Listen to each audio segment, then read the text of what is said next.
Encore bien choisir sa mutuelle, être extrêmement sélectif pour payer le moins cher possible dans cet environnement qui est de moins en moins favorable.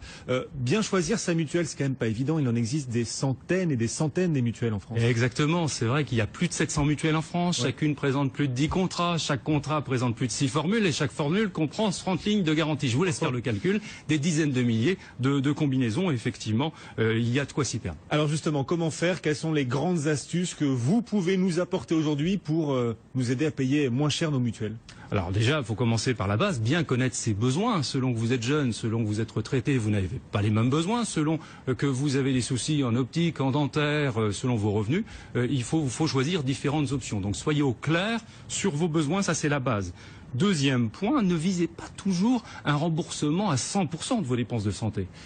Si vous avez une baisse de la prime, eh bien en échange, vous pouvez accepter une prise en charge un peu plus modérée. Donc faites vos calculs selon la fréquence de votre consommation, telle que vous l'anticipez en tout cas.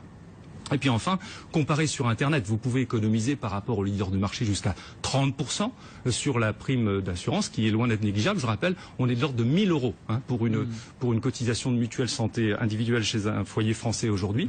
Et puis donc ces comparateurs, bien souvent, vous permettent d'accéder à des mutuelles qui sont moins connues, mais qui offrent des rapports garantie-prix intéressants. Imaginons une famille, les membres de la famille ont intérêt à choisir tous la même mutuelle? Ah oui, effectivement. Il y a un avantage financier? Il y a un avantage financier, d'abord au niveau du couple. Comptez moins 10% si vous assurez monsieur, madame simultanément. Et ensuite, pour les enfants, alors selon les mutuelles, le premier enfant va être à moins 10%, le troisième va être gratuit. Donc ça va dépendre. Faut faire souvent, on n'est pas un peu pieds et poings liés par son employeur aussi en termes de mutuelle? Alors effectivement, il y a une mutuelle obligatoire. C'est à peu près la moitié des Français aujourd'hui qui ont une mutuelle d'entreprise obligatoire et l'autre moitié qui ont une mutuelle individuelle. Et hélas, il y a à peu près 7%. Ça, c'est la première question qu'il faut se poser. C'est pieds et poings liés au bureau. Ah oui, et puis de toute façon, là au bureau, ils vous prélèvent sur le bulletin de salaire, donc ils vous le font savoir.